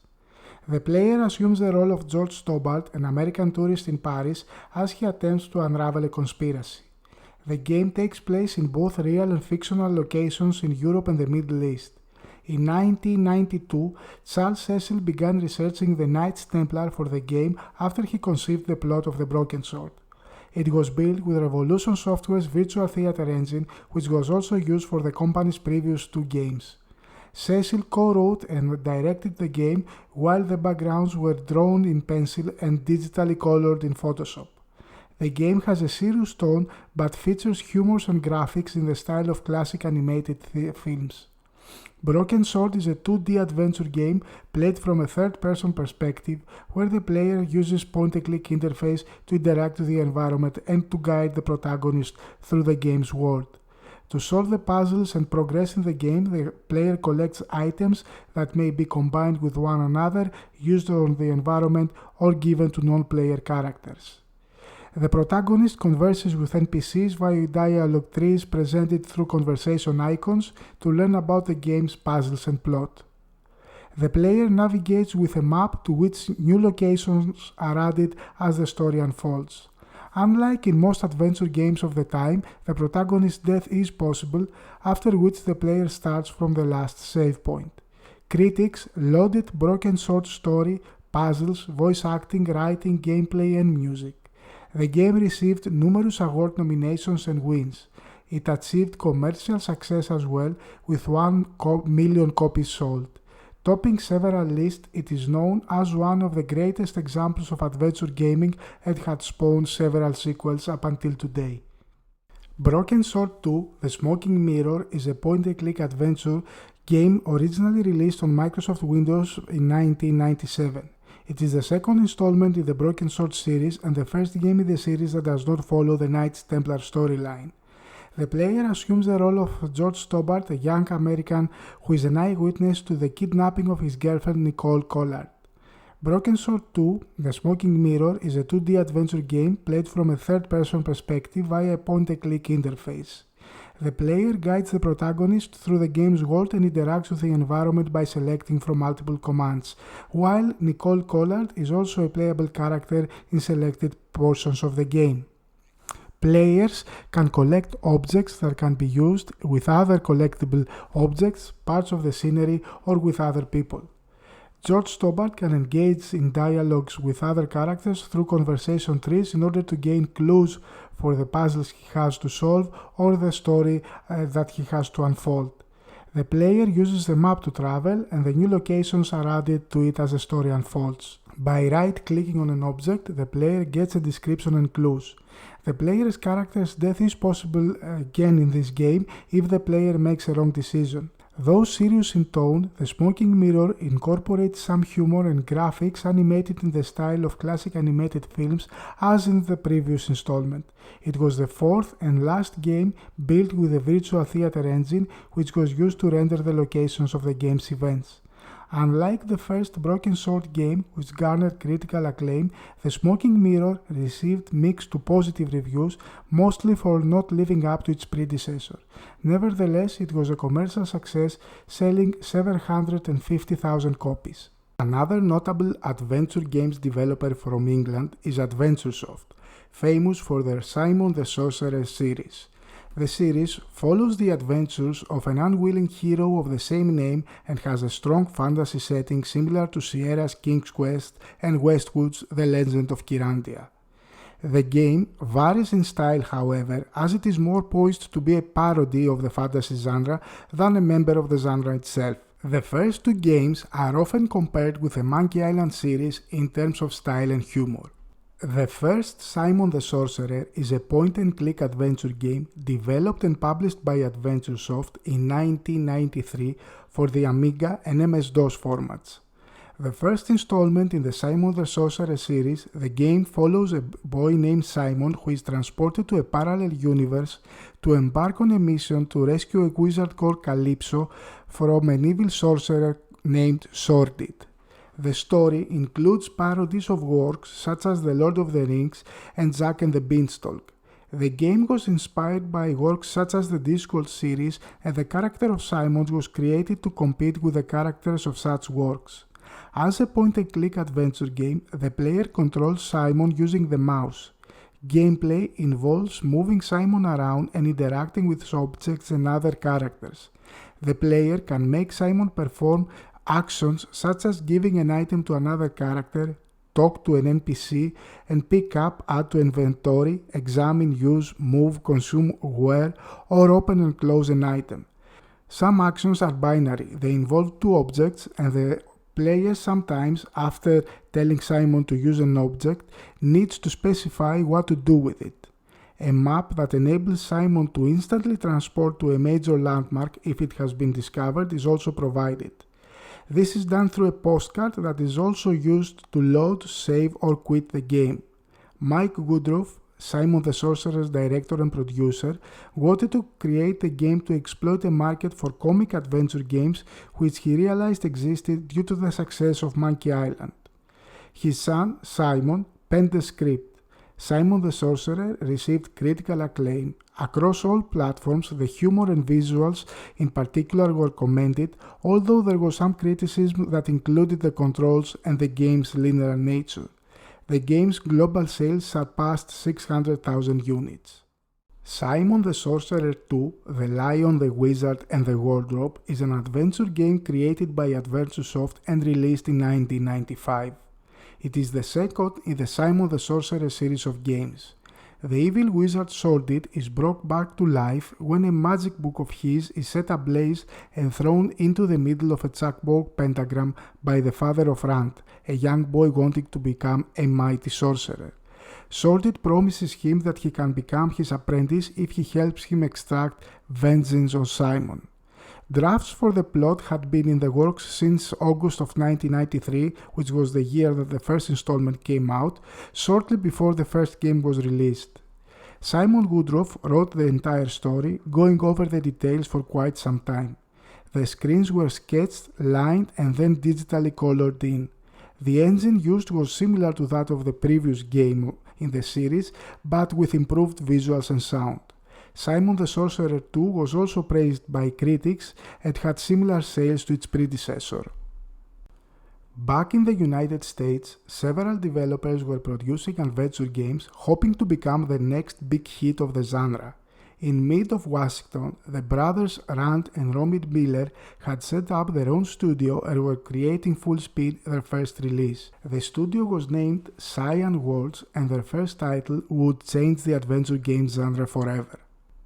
Myst is a graphic adventure puzzle game designed by the Miller brothers and published by Broderbund initially for the Macintosh personal computers in 1993.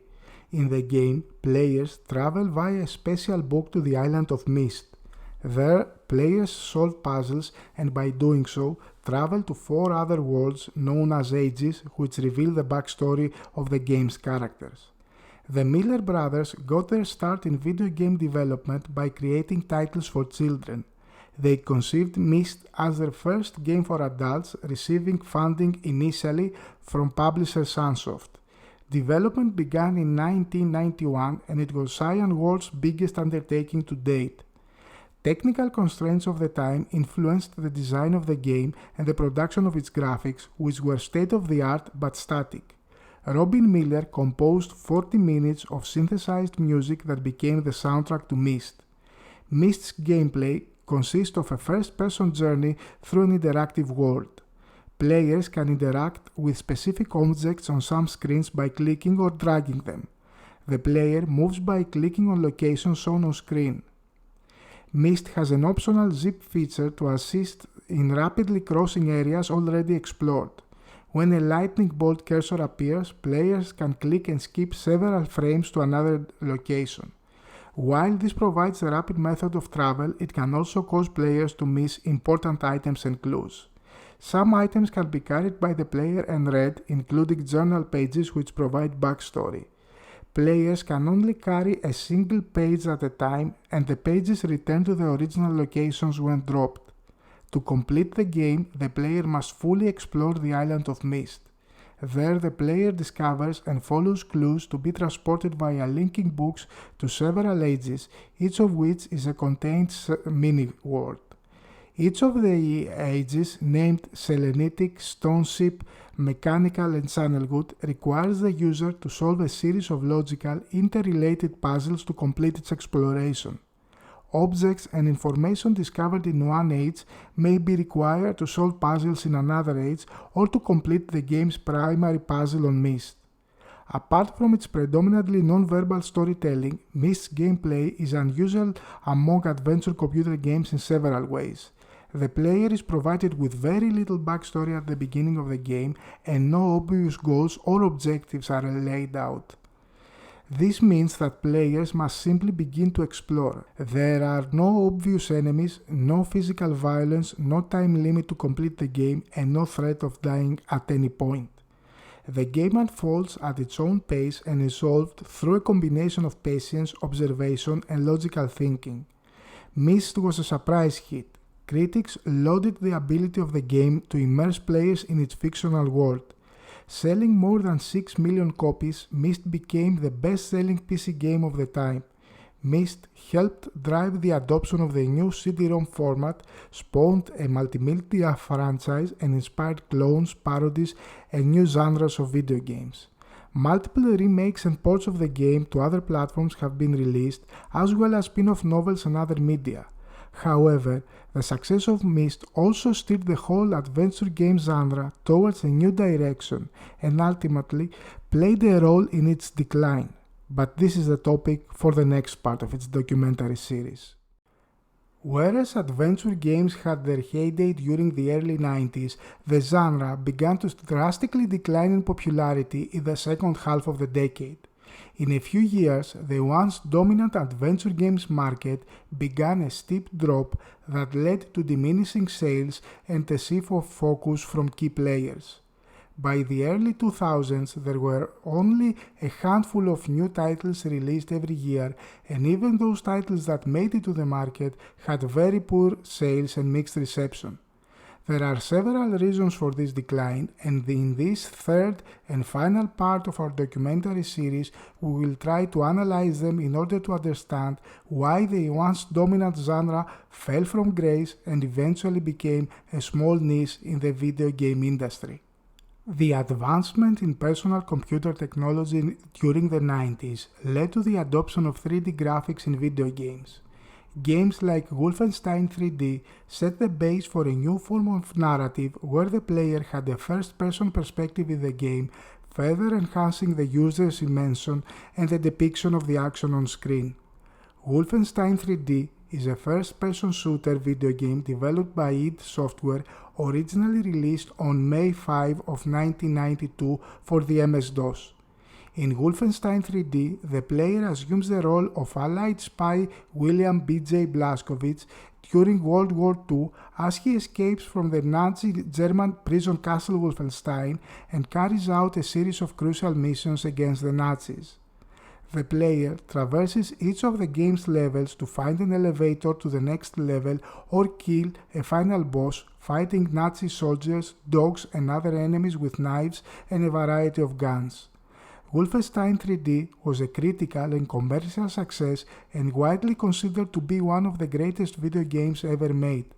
Garnering numerous awards and selling over 200,000 copies by the end of 1993, it has been termed as the grandfather of 3D shooters and is widely regarded as having helped popularize the first-person shooter genre and establishing the standard of fast-paced action and technical prowess for many subsequent games in the genre. It had numerous sequels in the years that followed the release of the first title, and it is a franchise that it is still active today.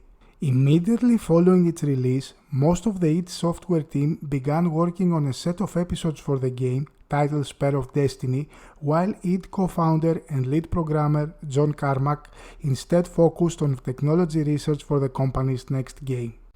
Doom is a 1993 first-person shooter developed by id Software for the MS-DOS. The player controls an unnamed space marine, later termed the Doom Guy, through a series of levels set in a military base on the moon of Mars and on Hell. To finish a level, the player must traverse through the area to reach a marked exit room. Levels are grouped together into named episodes, with the final level focusing on a boss fight with a particularly difficult enemy. While the environment is presented in 3D perspective, the enemies and objects are instead 2D sprites presented from several preset viewing angles, a technique sometimes referred to as 2.5D graphics, with its technical name called raycasting. Levels are often presented in a labyrinth form, and a full-screen automap is available which shows the areas explored to that point. Doom is one of the most significant games in video game history, frequently cited as one of the greatest games of all time. Along with its predecessor Wolfenstein 3D, it helped define the FPS genre, or first-person shooter, and inspired numerous similar games, often called Doom clones. Doom has been ported to numerous platforms. The Doom franchise continued with Doom 2, Hell on Earth, and expansion packs including master levels for Doom 2 in 1995, and is another ID Software franchise that it is still active today. The two key players in the adventure games market, Lucasfilm Games and Sierra Online, tried to adopt the new 3D technology in the genre, releasing games from their key franchises using three-dimensional engines. Grim Fandango is a 1998 adventure game directed by Tim Schafer and developed and published by LucasArts for Microsoft Windows. It is the first adventure game by LucasArts to use 3D computer graphics overlaid on pre-rendered static backgrounds. As with other LucasArts adventure games, the player must converse with characters and examine, collect, and use objects to solve puzzles. In the game, the player controls Manuel Manny Calavera, Calavera being Spanish for skull, as he follows Mercedes Colomar in the underworld. The game uses the Grime engine, pre-rendering static backgrounds from 3D models, while the main objects and characters are animated in 3D. Additionally, cutscenes in the game have also been pre-rendered in 3D. The player controls Manny's movements and actions with a keyboard, a joystick, or a gamepad. Unlike the earlier 2D LucasArts games, the player is informed of objects or persons of interest not by text floating on the screen when the player passes a cursor over them, but instead by the fact that Manny will turn his head towards the object or person as he walks by. The player reviews the inventory of items that Manny has collected by watching him pull each item in and out of his coat jacket. Manny can engage in dialogue with other characters through conversation trees to gain hints of what needs to be done to solve the puzzles or to progress the plot. As in most LucasArts adventure games, the player can never die or otherwise get into a no-win situation. Grim Fandango received praise for its art design and direction. It was selected for several awards and is often listed as one of the greatest video games of all time. However, it was a commercial failure and contributed towards LucasArts' decision to end adventure game development. Lucasfilm Games shifted its focus to developing titles under their successful Star Wars franchise and later on focused on licensing Lucasfilm franchises to other developers. Sierra Online sold to CUC International in 1998 due to financial struggles caused by the decline of adventure games' popularity, also attempted to recreate adventure games using 3D graphics. King's Quest: Mask of Eternity is a hybrid point-and-click adventure game and action-adventure developed and published by Sierra in 1998.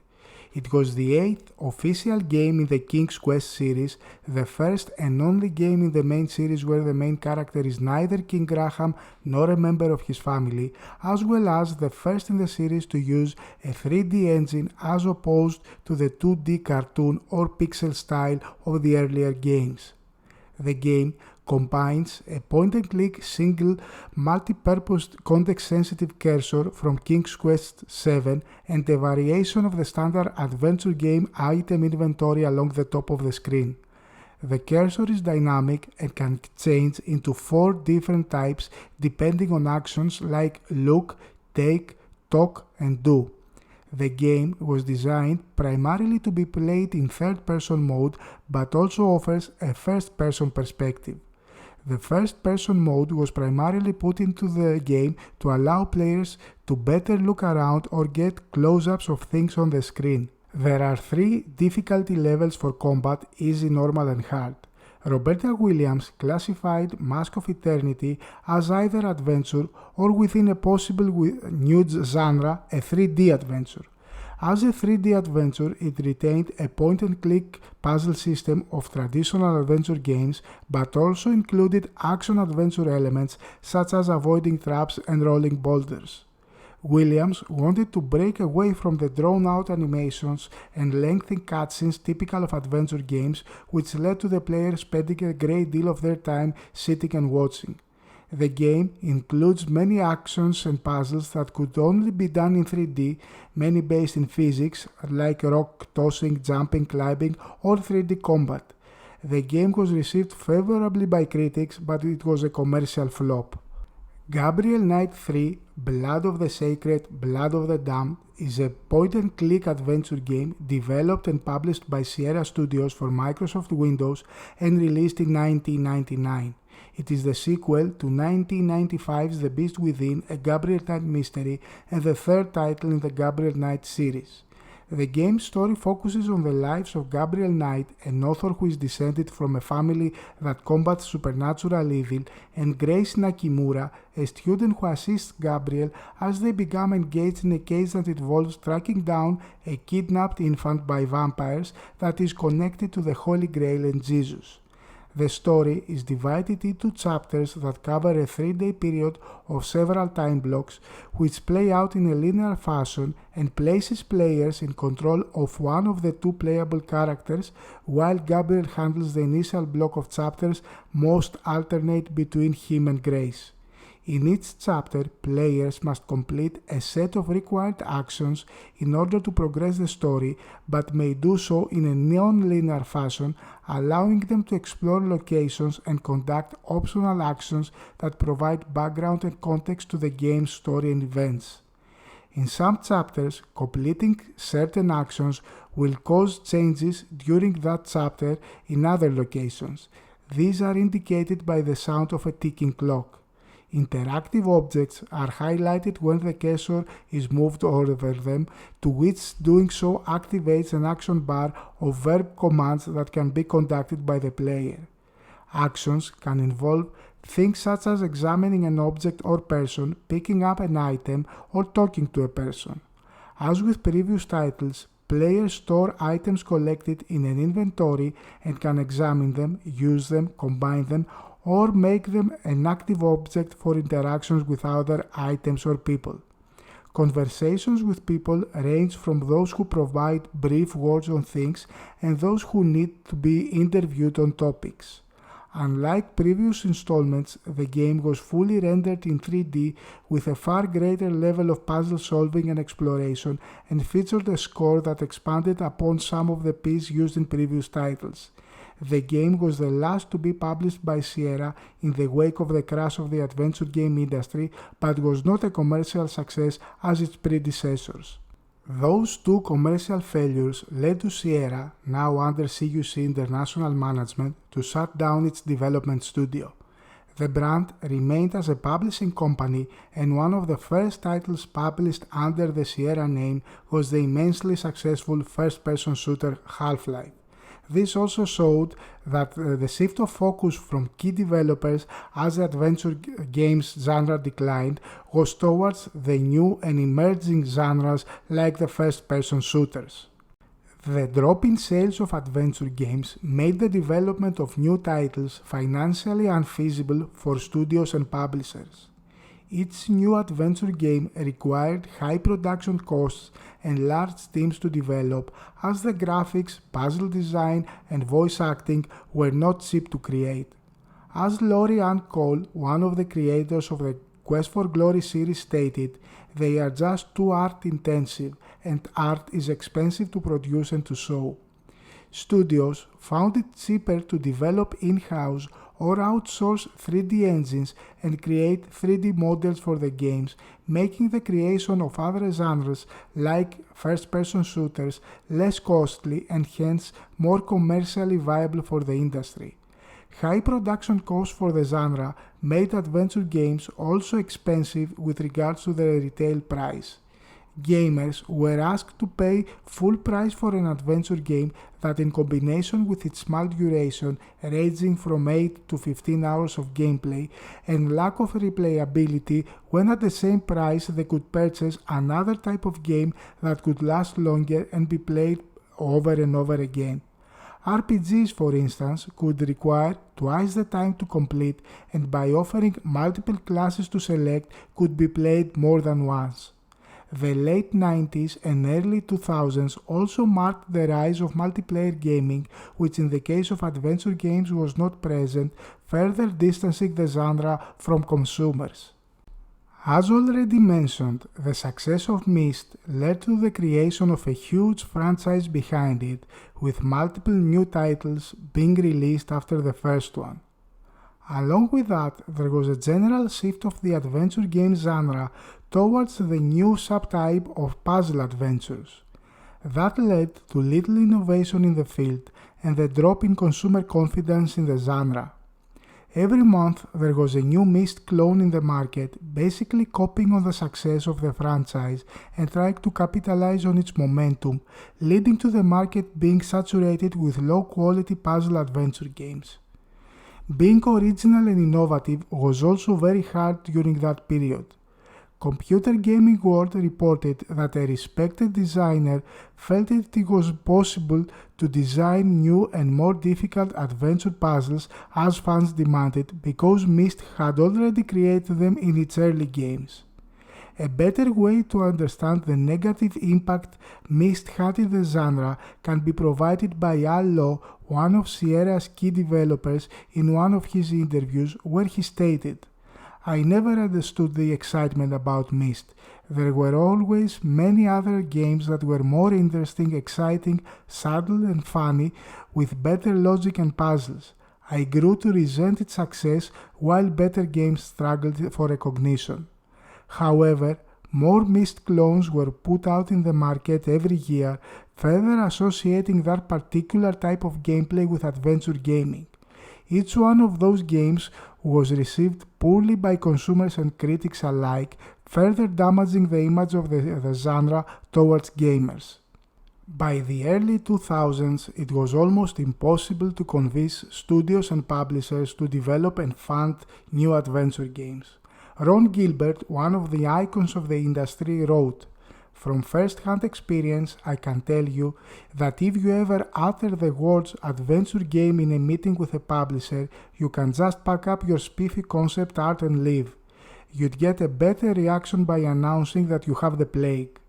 Tim Schafer took it a step further, stating that if I were to go to a publisher right now and pitch an adventure game, they'd laugh at my face.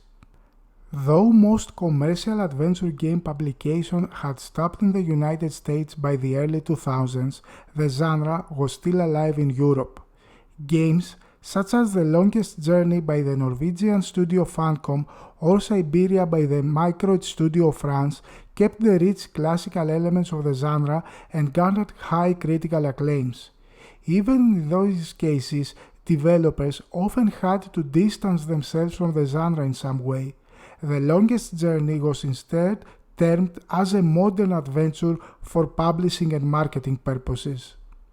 By the mid-2000s, the adventure games were considered a thing of the past and a virtually dead genre. Most of its developers and key figures have left their companies and new titles were only found in the amateur scene. Key developers have stopped producing adventure games and have been sold, like the case of Sierra, or changed their focus, like in the case of the Lucasfilm games. However, due to the rise of digital distribution and the emergence of new platforms like mobile gaming, there is a small rebirth taking place. Old franchises find their way in modern platforms and computers through platforms like GOG.com, Steam, iOS and Android marketplaces, and even consoles like the PlayStation, Xbox, and the Nintendo Switch. With the introduction of crowdfunding, old and new developers launched campaigns to remake or progress long-forgotten franchises. For example, new Larry games have been released in the last couple of years, although they are being developed by other studios with no involvement by their original creators. Moreover, there are still some indie developers who produce new adventure games, like the case of Daedalic Entertainment with their Deponia series. Time will only tell if the adventure games will be rejuvenated in modern platforms or if the genre will return to oblivion where it dropped during its decline. I tried to present a thorough history of the birth and rise of the genre along with the reasons it declined. I hope you have enjoyed this documentary on the rise and fall of the adventure games. If you did, don't forget to support the channel by subscribing and pressing the like button. We will continue our exploration of our beloved adventure games by focusing on documentaries behind specific key franchises. Thank you all for watching.